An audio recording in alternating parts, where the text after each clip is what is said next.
Bueno, muchachos, entonces vamos a retomar este tema de los contratos individuales de trabajo.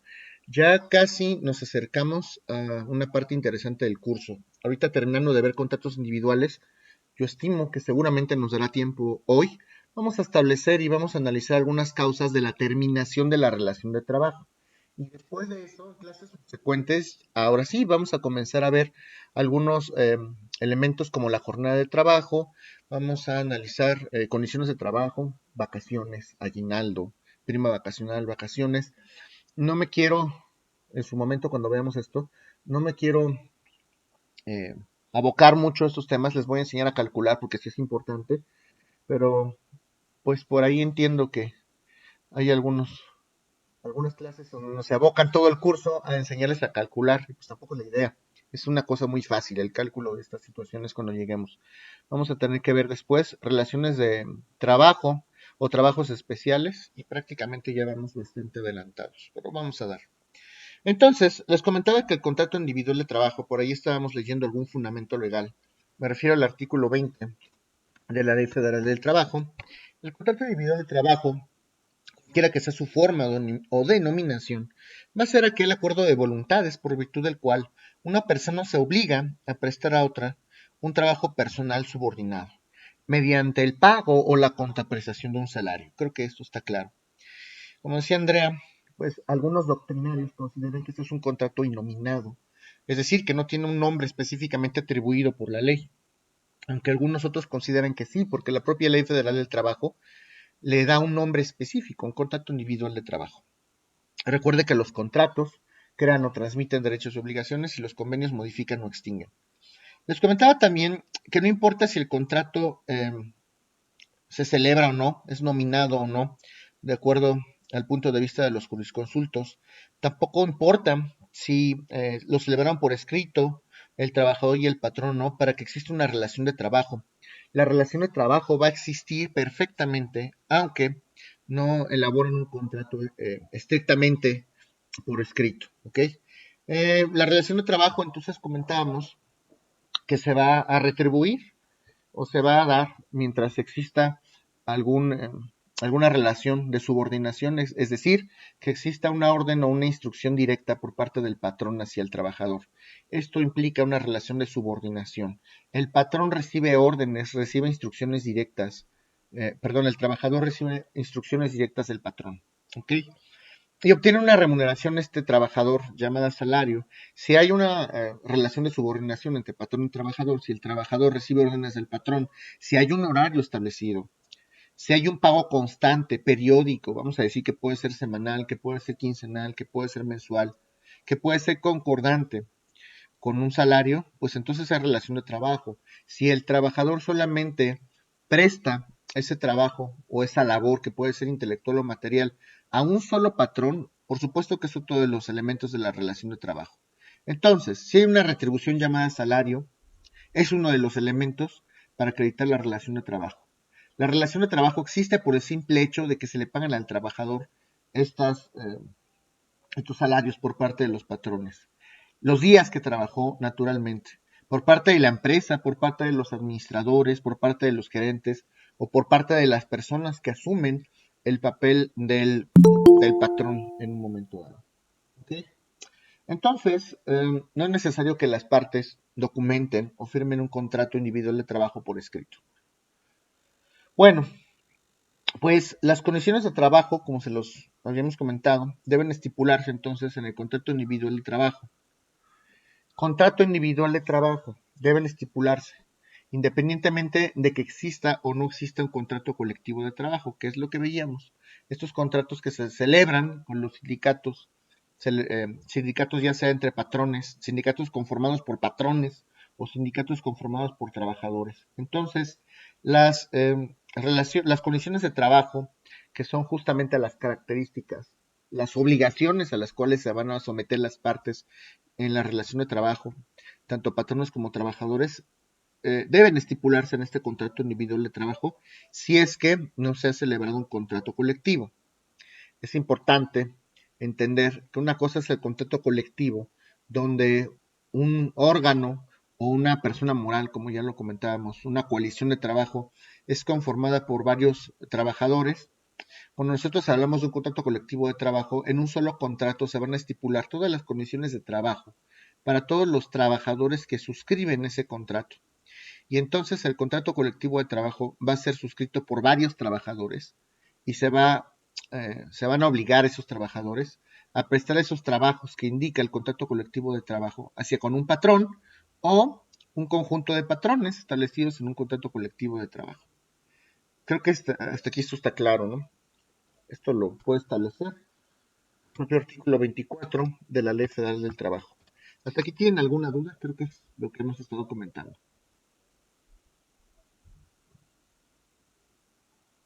Bueno, entonces,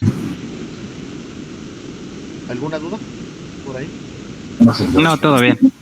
Yo quería hacer una pregunta. Sí, Entonces, adelante. digamos, como un trabajador va a incorporarse, primero tiene como que incorporarse al sindicato y ya de ahí firma con el patrón, ¿o cómo aplicaría? Sí, los trabajadores que forman parte del sindicato, que son los sindicalizados, son los que forman parte del contrato colectivo de trabajo. El contrato colectivo de trabajo, de hecho, lo forma el sindicato. Y el sindicato, lo firma el sindicato. Y el sindicato de trabajadores está conformado o está creado, está constituido por todos aquellos trabajadores que forman parte del sindicato. Obviamente los trabajadores que firmen un contrato colectivo es que son parte o significa que son parte de este sindicato de trabajadores. ¿Sí me explico? Primero me sindicalizo, formo parte del sindicato y luego pues suscribo, porque si no soy parte del sindicato, pues no formo parte de ese contrato colectivo. Hay trabajadores que por su naturaleza no pueden ser sindicalizados y creo que eso lo sabemos todos. ¿O a alguien le queda duda? Por ejemplo, los trabajadores de confianza no pueden formar parte del sindicato. ¿Sí está claro eso? Sí, profesor, gracias. Ok. Bueno, entonces, de acuerdo al propio artículo 24, las condiciones de trabajo deben estipularse en el contrato individual si es que no se celebra algún contrato colectivo.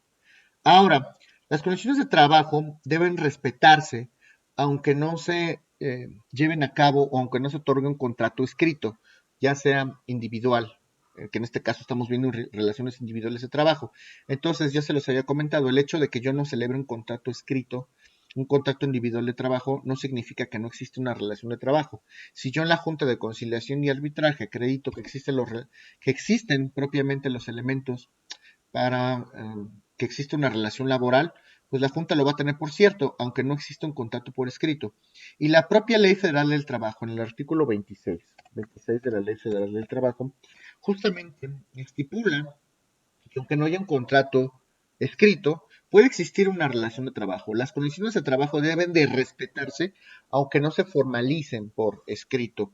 El contrato de trabajo en ocasiones va a ser un instrumento que también nos va a apoyar y nos va a servir para estipular de manera clara cuáles son las obligaciones a las cuales se están sometiendo tanto el trabajador como el patrón. Entonces, este instrumento va a aclarar perfectamente cuáles son los trabajos a los que se está obligando a prestar el trabajador de manera física e intelectual, todo lo que vamos a repasar ahorita.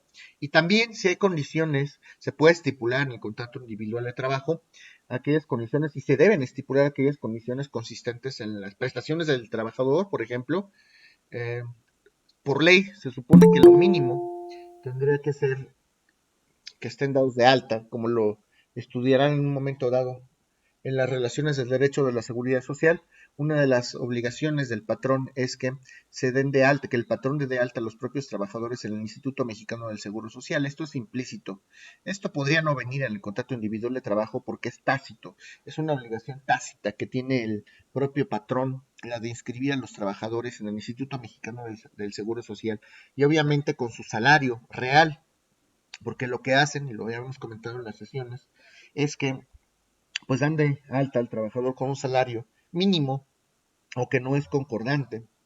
Muchas veces, y fiscalmente hay muchas maneras de no computar el salario completo para efectos del seguro social. Hay muchas deducciones fiscales, por ejemplo, los vales de despensa, me parece que también los vales de gasolina, si les llegaran a dar vales como alguna prestación, esto pudiera no ser computado dentro del salario para efectos de su cómputo en el Instituto Mexicano del Seguro Social. Es por eso que lo hacen, porque es una deducción que le puede servir en un momento dado a la empresa. al momento de pagar cuotas del Seguro Social. Y esas cuotas del Seguro Social las pagan tanto el trabajador como el patrón. A ustedes también les tendría, bueno, ustedes, los trabajadores, también les tienen que hacer un descuento para que una parte sea pagada por el propio trabajador y otra parte más la tiene que pagar el patrón. Es obligación de ellos. Ya les había comentado que las sanciones son muy fuertes. Si los trabajadores se adolecen y llegaran a levantar alguna queja o alguna denuncia anónima o con todo el nombre de los trabajadores, el Instituto Mexicano del Seguro Social lo que puede hacer es iniciar un procedimiento o una visita de verificación a la fuente de trabajo, escoger trabajadores al azar para hacer una estadística, para hacer un promedio de los salarios y como no sabe perfectamente porque el patrón no lo ha enterado ante el IMSS, lo que hace el IMSS con base en los salarios que reporten los trabajadores en la fuente del trabajo al azar es manejar una estadística o un promedio. Aquí en el IMSS tengo 50 trabajadores que están dados de alta con el mínimo. Pero si acudo a la fuente de trabajo y le pregunto a 15 trabajadores al azar, resulta que no están ganando el mínimo. Todos están diciendo por alguna extraña razón que no ganan el mínimo, que ganan 3 o 4 salarios mínimos, ¿no? Por decir algo. Entonces eso lo toma como estadística el IMSS, hace un promedio y con base en eso, el IMSS hace un cómputo de todos aquellos periodos que el patrón no ha pagado bien y le fija capitales o créditos constitutivos. A ver, tú debes esto, patrón, no te hagas, págame esto. Y además multas, actualizaciones, recargos. Y al rato son cantidades exorbitantes las que tiene que pagar en un momento dado el patrón al IMSS y terminan muchas veces hasta terminando o cerrando la fuente de trabajo. Entonces, esto es implícito, pero en el contrato individual de trabajo deben establecerse las condiciones de trabajo que deben de respetarse, aunque no se formalicen por escrito, como lo comentábamos. Por ejemplo, en el caso de las vacaciones, en el caso del aguinaldo, sabemos que, por ejemplo, en el caso del aguinaldo, lo mínimo que le podrían dar a un trabajador serían, si tiene trabajado el año, serían 15 días, una quincena de aguinaldo en Navidad, antes del 15 de diciembre. ¿Pueden pagar menos de eso los patrones por concepto de aguinaldo? No, es el mínimo de la ley. Pero ¿qué pasa si el patrón quisiera dar más de esos 15 días? Quisiera dar 20 o 25. ¿Pudiera hacerlo? Aunque no lo diga la ley.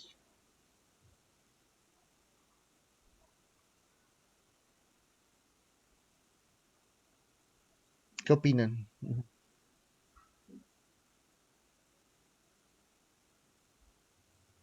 Pues sí, ¿no? Bajo su responsabilidad.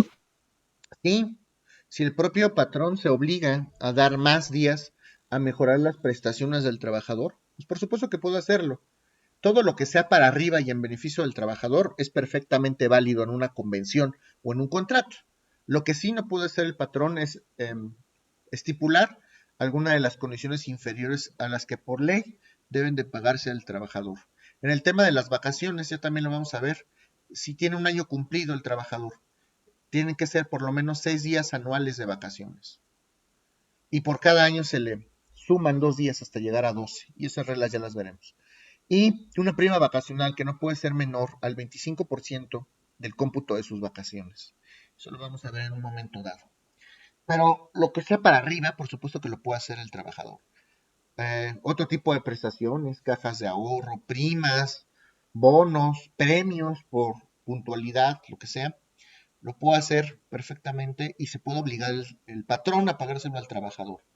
Entonces, estas condiciones de trabajo deben respetarse aunque no se formalice por escrito, pero si quiero estipular o si quiero hacer las cosas bien, si quiero pactar y quiero obligarme correctamente con el trabajador, se tiene que establecer en el contrato individual de trabajo que la prestación que se le va a conferir al trabajador va a ser superior a la ley. El contrato individual de trabajo tendría que estipular si se le va a dar una prestación superior, si al trabajador se le van a pagar no 15, sino 20 o 25 días de aguinaldo, aunque no tenga una antigüedad debidamente computada. Eso lo puede hacer perfectamente y para que sea válido entre las partes, pues tendría que estar inserto en el contrato individual de trabajo. Y de otra manera, si no estuviera formalizado, pues entonces basta con que el trabajador acredite la relación de trabajo, los elementos de la relación de trabajo y podrá comentarlo a la junta y solamente el patrón podrá desvirtuarlo con pruebas. Oye, no pactamos esto. Pactamos que por ley le iba a dar 15 días de aguinaldo. Pero si el trabajador menciona lo contrario y el patrón no lo desacredita, recuerde que en materia laboral, la carga de la prueba la tiene el patrón. Va a ser cierto todo lo que diga el trabajador hasta que el patrón demuestre lo contrario. Y además, si el si el trabajador lo acredita, con estados de cuenta, con transferencias bancarias, con un oficio de la Comisión Nacional Bancaria y de Valores, pues obviamente no habrá duda, tendrá que ser condenado. Pero ¿para qué nos complicamos la vida? Ese es el gran problema. Lo ideal y lo ortodoxo sería documentar adecuadamente la relación de trabajo en un contrato individual. ¿Hasta aquí tienen alguna duda? Sí, tengo una pregunta. Por ejemplo, esas prestaciones de ley superiores que te da la empresa, ¿en algún momento te las puede llegar a quitar o algo así? No. De hecho, lo vamos a ver hoy, a ver si nos da tiempo, porque tenemos 3 horas. Hoy vamos a platicar de las causas de rescisión o determinación de la relación de trabajo. Y una de esas causas es que el patrón disminuya las condiciones de trabajo que se habían pactado desde el principio. Es una de las, digo, puedes aceptarlo como trabajador, pero también podrías no aceptarlo porque es una causa establecida, una causal establecida en la ley para que se termine la relación de trabajo. Y puedas demandar además como trabajador ante la Junta el hecho de que te hayan disminuido esas condiciones que pactaron desde el principio. ¿Sí me explico? Sandra, las prestaciones superiores te las puede cobrar después como el servicio del comedor. Depende que hayan pactado. El servicio del comedor no es una prestación, como dices tú, no es una prestación obligatoria. Eso habría que pactarlo, ¿no? Lo que hacen muchas empresas es, a ver, denme una cuota comunal. Si quieren, el propio tribunal lo hace, ¿no? Aquí en la Ciudad de México. Si ustedes pagan empleados del tribunal 30 pesos diarios, pues tienen servicio de comedor, pero tienen que pagar una cuota. Puede ser que lo hayan pactado así, o puede ser que sea una de tus prestaciones. Aquí todos los trabajadores de la fábrica, como comentaste tú hace ratito, André, pues van a tener una prestación consistente en el comedor. Entonces, si ya pactaron en un contrato individual que esa prestación la va a dar el patrón sin cobrarse, pues no tendría por qué estártela cobrando en el futuro. A lo mejor salvo que cambien las condiciones económicas de la empresa y salvo que lo acepte expresamente el trabajador.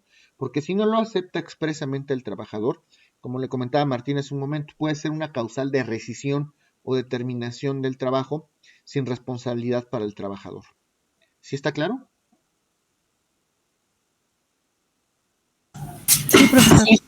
Profesor, y en el caso de empresas que, por ejemplo, se da mucho en empresas que se dedican a ventas, ¿no? Que los tienen con un salario y adicional les pagan un variable de comisiones. Entonces, en esos casos, ese variable se puede considerar para sus aportaciones a la seguridad social. Excelente pregunta. Lo voy a responder de dos maneras porque hay dos posibles respuestas a tu pregunta.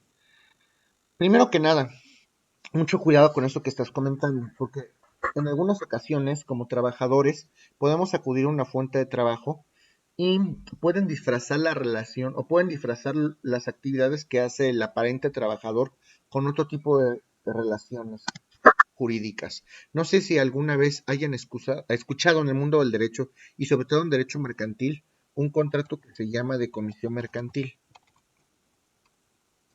¿Han escuchado hablar de esta figura de la comisión mercantil? ¿Nadie ha escuchado hablar de esto? No, profesor. Ok. No. ¿Sí les hablé del contrato de mandato o no les hablé del contrato de mandato? Sí, de eso sí. Ah, ok. Bueno, el contrato de mandato es un contrato civil. ¿En qué consiste? Es un acuerdo de voluntades por virtud del cual una persona llamada mandante se obliga a prestar a otra llamada mandatario o a realizar un acto jurídico que le encomienda el mandante al mandatario en su nombre y en su representación. Esto es un contrato de carácter civil. Ya me preocupó porque esto lo debieron haber visto en mercantil. El contrato de comisión mercantil es el contrato de mandato, pero en materia mercantil. Es lo mismo, pero en materia mercantil. En el contrato de comisión mercantil, una persona llamada comitente le va a encargar a una persona llamada comisionado o comisionista, como le llaman, que realice actos jurídicos. A ver, comisionista, haz actos jurídicos en mi representación como comitente. Y por cada acto jurídico que hagas, vas a tener un lucro, una ganancia en especial. ¿Ok? Ejemplo, clásico ejemplo, por ejemplo, esto de Andrea, de las zapaterías de Andrea. Andrea es el comitente. Oye, Juanita, tú tienes que vender zapatos. Te voy a encargar que en mi representación lleves a cabo contratos de compraventa de zapatos. Y por cada par de zapatos que vendas, yo te voy a dar una comisión, una utilidad, una ganancia. Entonces, estamos encomendando la ejecución de actos jurídicos, pero no nada más porque se le ocurrió al comitente ni al comisionista. Esto es porque el comisionista quiere obtener un lucro y también porque el comitente quiere ganar un dinero, ¿no? Entonces, cuando el contrato de mandato se realiza para obtener una ganancia, esto se le llama comisión mercantil. Y el contrato, que es a lo que quiero llegar, el contrato es estrictamente mercantil. Entonces no hay un salario.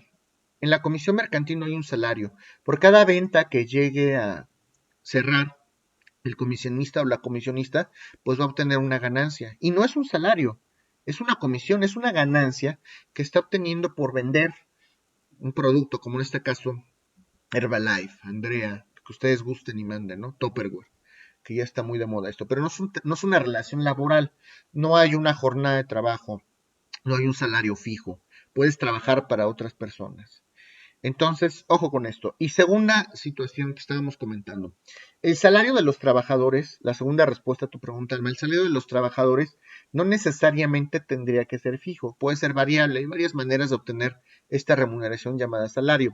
Puede ser incluso a destajo, puede ser por obra, puede ser, puede ser variable. Entonces, dice la ley que cuando el salario es variable, a lo mejor yo te voy a contratar por destajo, te voy a contratar a ti, obrero, para que trabajes en una empresa, haciendo suajes, haciendo fierritos para los carros. Y dependiendo de tu productividad, entonces yo te voy a pagar un salario. Pero sí hay relación de trabajo, aquí sí hay relación de trabajo. Te contrato una fábrica para hacer estos fierritos, estos suajes, estos alambritos que tienen las viseras de los automóviles. Y te voy a pagar semanalmente. Dependiendo de cuántos fierritos hagas, trabajador, con la máquina y el troquelado, te voy a pagar. Esta semana hiciste 1000. Ah, bueno, pues te voy a pagar esta semana 5000 pesos. Y la semana que viene hiciste 700, te voy a pagar 3000 pesos. Y ese es un salario que no es fijo, es un salario variable. En este caso, para computar el salario diario integrado, que esto es lo que vamos a necesitar, el salario diario integrado. Este dato lo vamos a necesitar para computar las prestaciones de ley.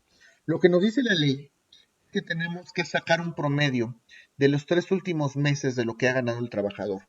A ver, mensualmente, Juvenal ganó, este mes ganó 10,000 pesos mensuales. El mes pasado Juvenal ganó 8,000. El mes anterior ganó 9,000 pesos. Entonces, suma las tres cantidades, las divido entre 3 y voy a obtener un promedio. Ese va a ser, ese va a ser mi salario promedio para cotizar en un momento dado las prestaciones a las que tendrá derecho el trabajador. Y ese número que me dé, si yo tengo un salario, lo tengo que dividir entre 30 días, entre 30, porque según la Ley Federal del Trabajo, mensualmente yo tengo que sacar el salario diario integrado, tengo que dividir el salario entre 30 para obtener cuánto gano yo diario el mes. Ese es el famoso salario diario integrado, entre 30. Y con eso ya puedo realizar los cómputos correspondientes. Entonces, para obtener para obtener este salario diario integrado, en el caso del que el salario sea variable, pues tengo que sacar un promedio. En el caso de las comisiones mercantiles, no es un trabajo, es una relación mercantil, no laboral. ¿Sí me di a entender? Sí, profesor. Gracias. Ok. ¿Alguna otra pregunta? Sí, yo tengo otra, perdón. Este, Sí. Bueno, no, adelante, adelante. A ver, Marco. sí, en mercantil vimos algo que se llamaba consignación mercantil. ¿Es a lo que se refiere o eso es diferente, profesor? No es diferente. La comisión mercantil es un contrato mercantil. A ti te van a encomendar actos jurídicos, por cada cosa que tú vendas vas a obtener una ganancia. La figura de la consignación sirve para poner a disposición de la autoridad, por decir algo, un dinero, y si alguien no te quiere recibir el pago, vamos a suponer que tú, si es lo que vieron o es lo que debieron ver, vamos a suponer que tú y yo celebramos un contrato de mutuo, yo te presté dinero y lo documentamos en un pagaré, y al rato yo no te quiero recibir el pago porque tengo toda la intención firme de demandarte. Tú lo que puedes hacer es poner a disposición mía este dinero en un juzgado a través de la figura de los preliminares de consignación. Compras un billete de depósito hasta por el monto, haces un escrito para consignar este dinero. Oye, juez, yo le debo este dinero a esta persona porque él me prestó y no me quiere recibir el dinero. Aquí lo pongo a tu disposición, notifícale para que venga a recogerlo. Y ya si yo te quiero demandar en el futuro, a ver, espérame tantito. Yo sí te pedí en tiempo y forma. De hecho, está aquí en tal juzgado y el juzgado está por notificarte. Eso te protege a ti, porque ya no te puedo demandar, no te puedo cobrar un adeudo que ya pagaste, que yo no te quise recibir, y además no tendría por qué estarte cobrando intereses moratorios, porque consigné en tiempo y forma. Eso tendrían que haber visto como consignación. No sé si viste eso, si eso fue lo que viste, Marco. No, profesor, bueno, nos dio una información que dice, ¿qué quiere decir a consignación? La consignación es un tipo de convenio por el cual un vendedor consignatario se compromete a ofrecer al público las mercancías de otro agente, denominado consignante. Esto a cambio del cobro de una comisión. Eso fue lo que vimos como No, consignación. entonces a lo mejor lo notaste mal, porque me está describiendo justo la comisión mercantil. A lo mejor sí es lo que me está diciendo, pero no es consignación, es comisión mercantil.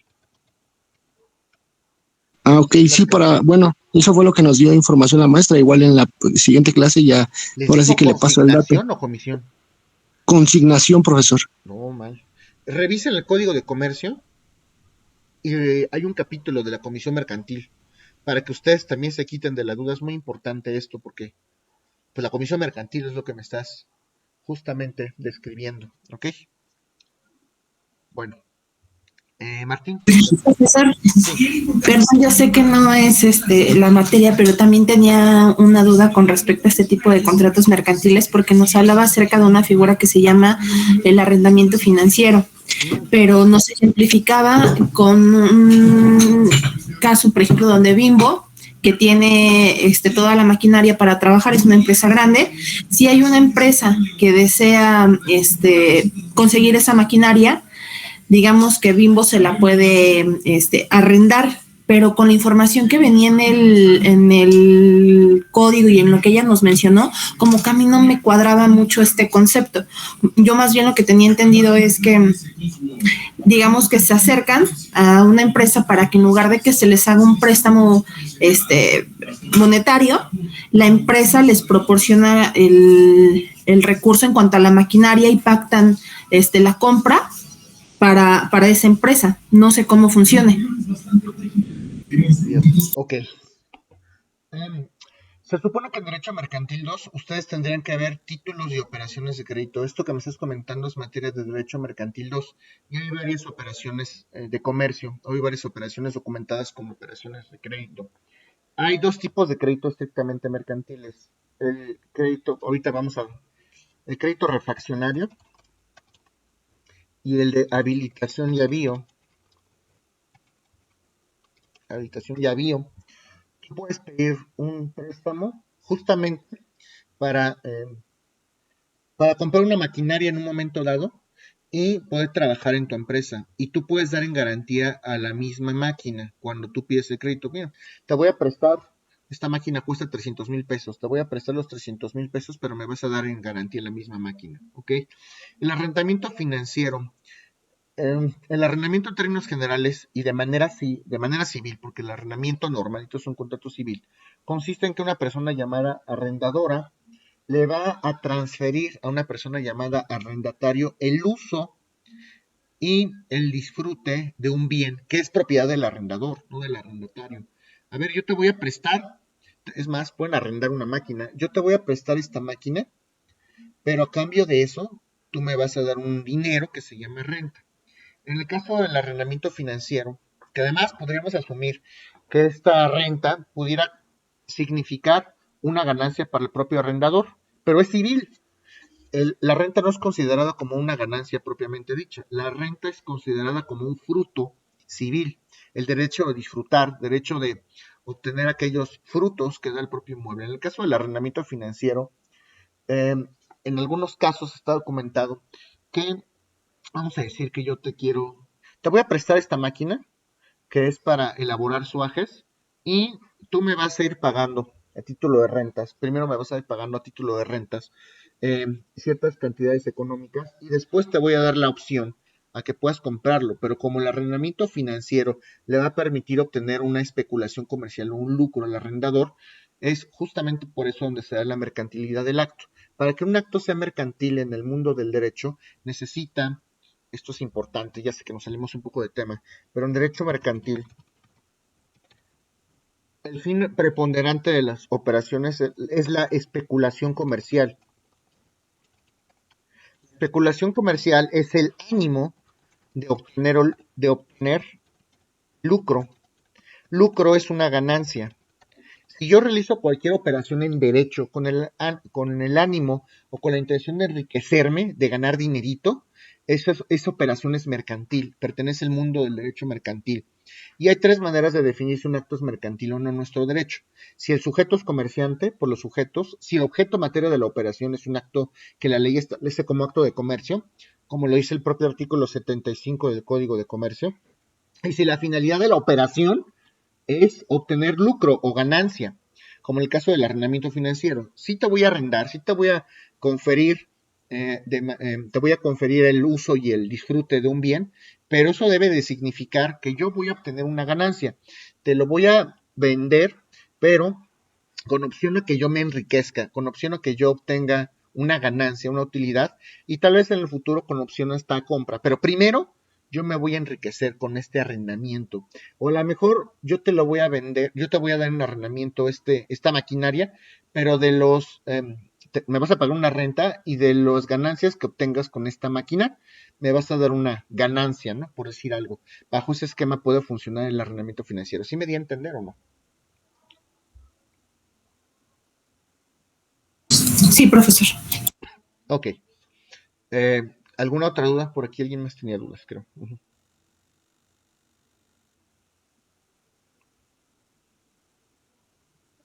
Ya te resolví tu duda, ¿verdad, Martín? ¿O todavía no? No, si quiere prosiga y ahorita No, si... dime. Digo, estás eh, en momento de preguntas y respuestas. Dime ahora tú. ah, Perdón, por ejemplo, ahorita hablaba del contrato. Entonces, en el contrato viene lo de las utilidades.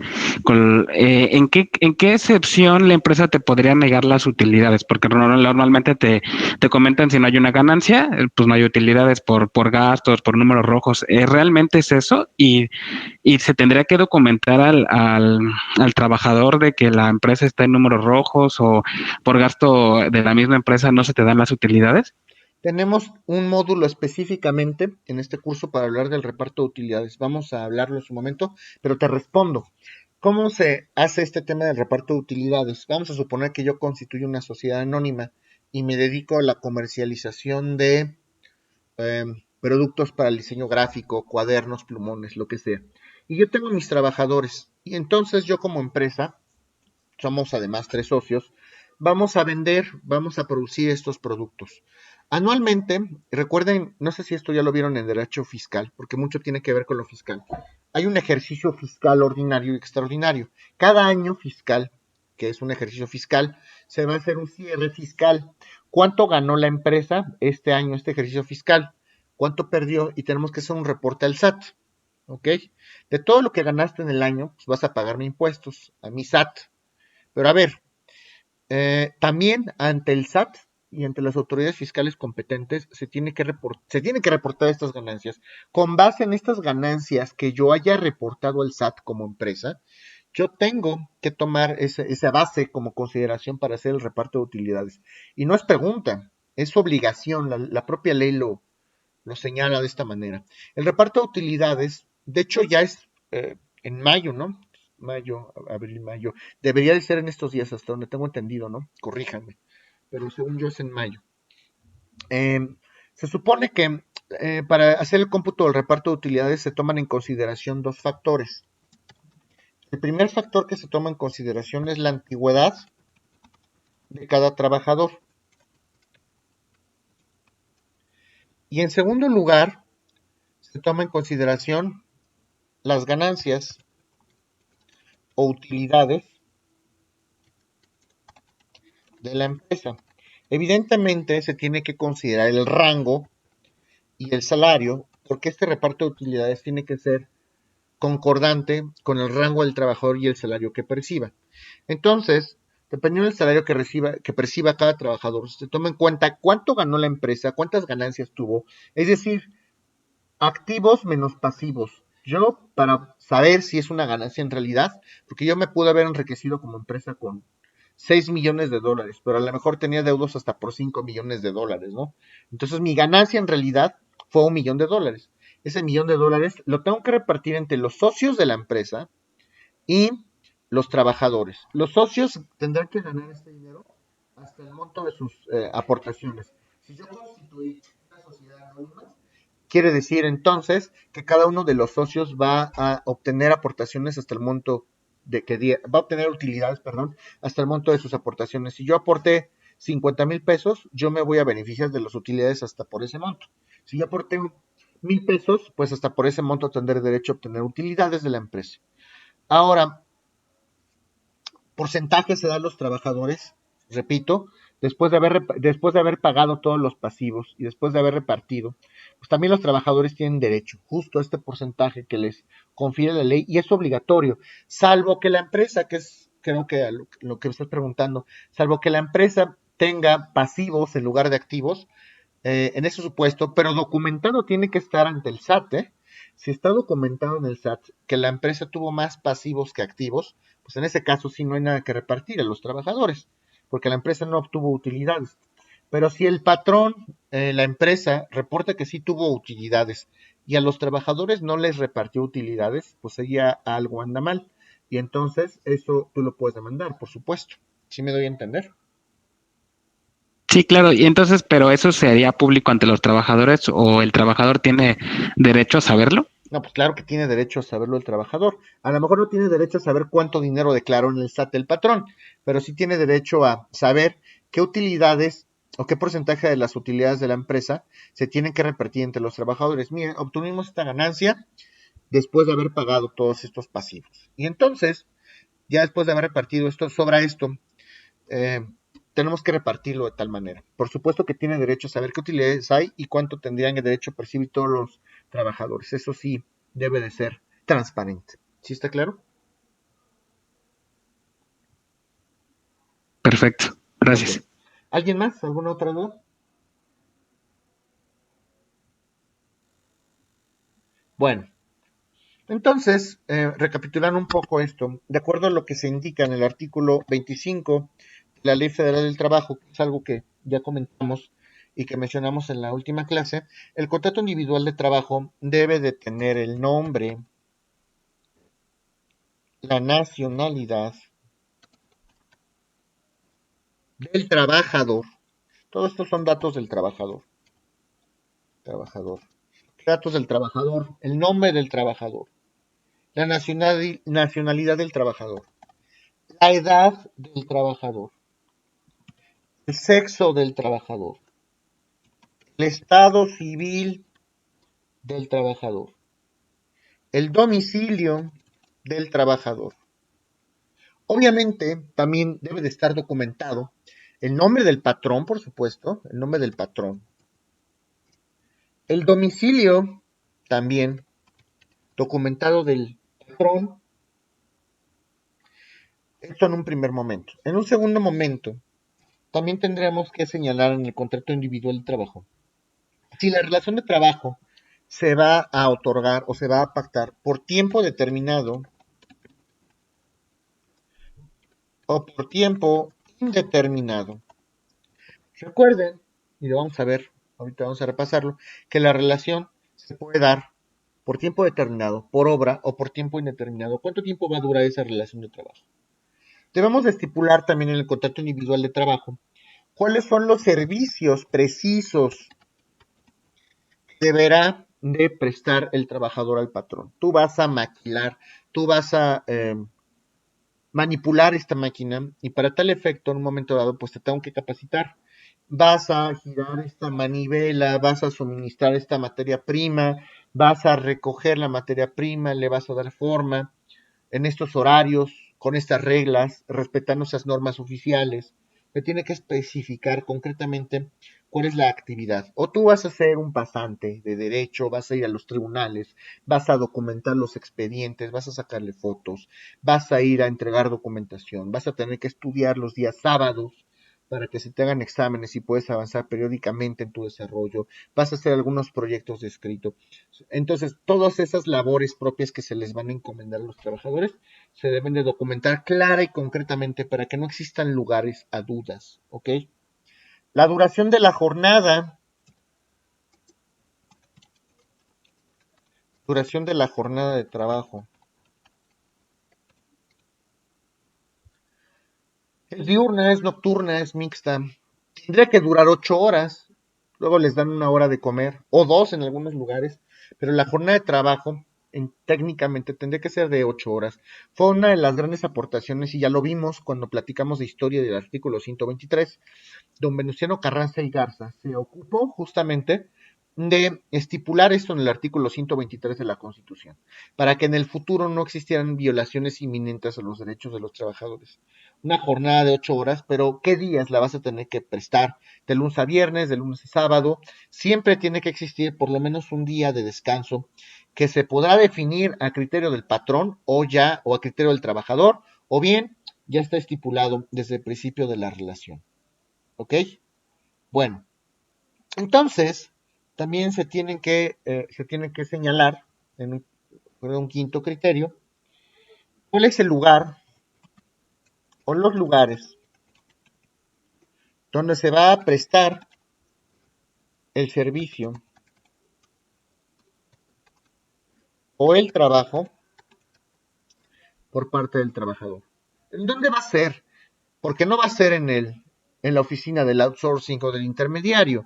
Ah, no, no va a ser aquí te contratamos. Entonces, ¿quién eres tú? Tú eres mi patrón. No, bueno, sí soy tu patrón, pero yo no voy a trabajar para ti. Ah, entonces eres un intermediario. Las labores las vas a realizar en una fábrica que está en Ecatepec, que está ubicada en la calle de Plásticos. Ahí vas a tener que asistir de lunes a viernes. Hay que establecer y señalar claramente en dónde se van a prestar las labores encomendadas, ¿ok? Y también tenemos que señalar cuál va a ser la forma en que se va a pagar el salario y el monto del salario.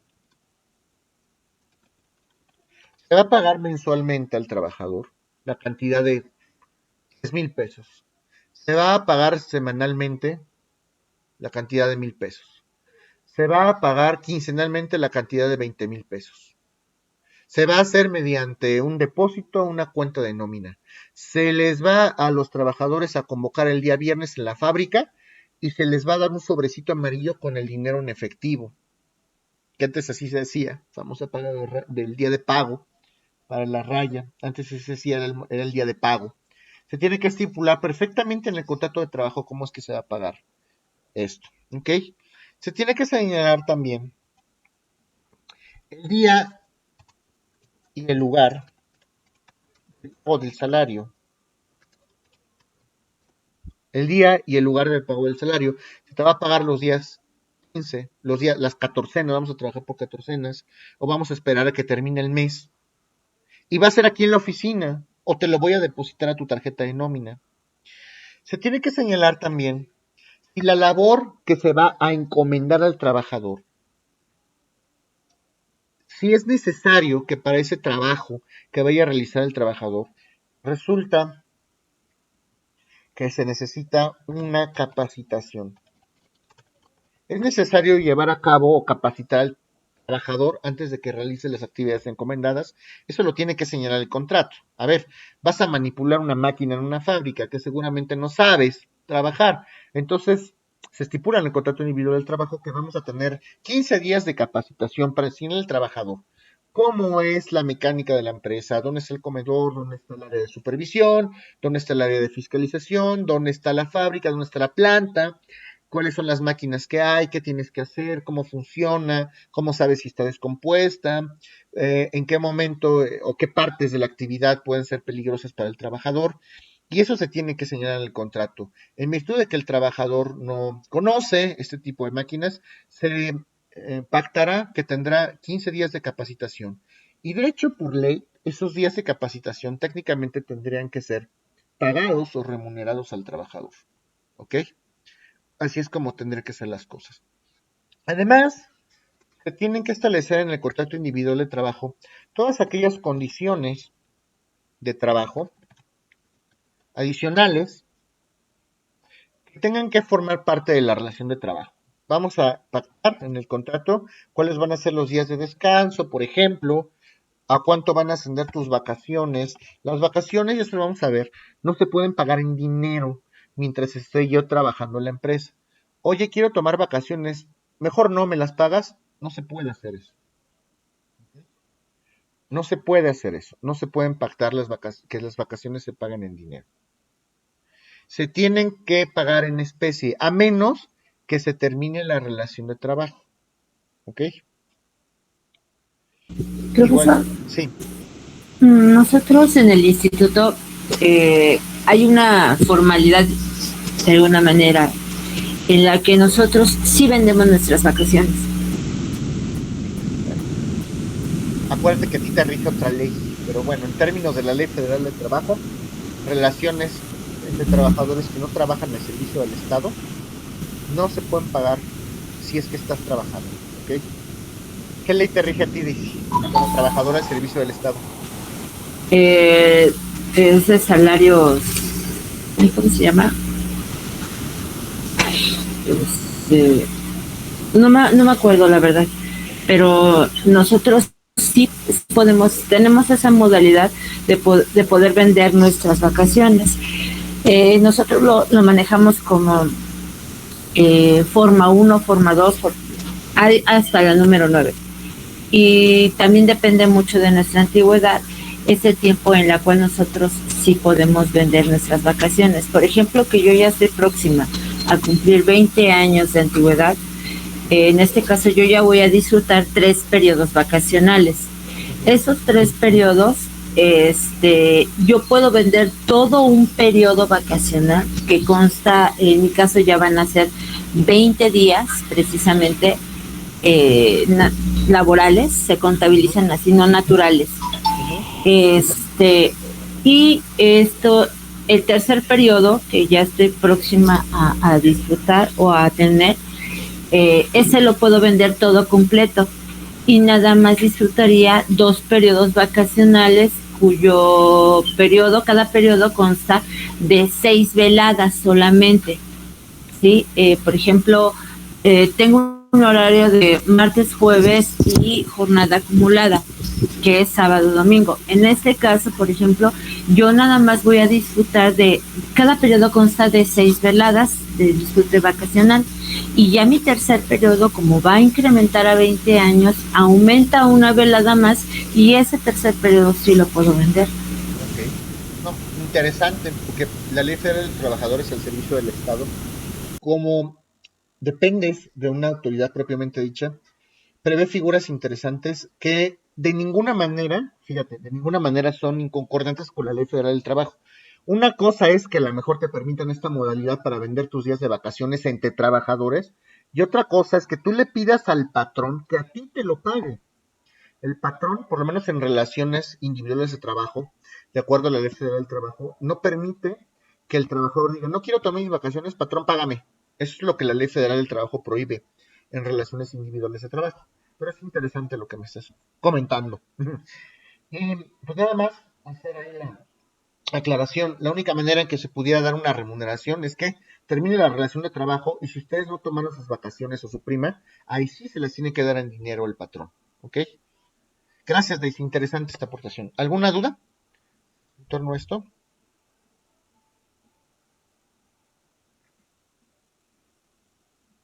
Bueno, entonces, para los que no estuvieron hace ratito, Hoy, ya lo saben, son 3 horas, vamos a tener 3 horas de laboral y vamos a tener las corridas. Entonces, como no tienen su clase ahorita, son 10:05, nos vemos 10:15, por favor. Se conectan a este mismo enlace los que se vayan a salir y continuamos con derecho laboral aquí. ¿Ok? Gracias.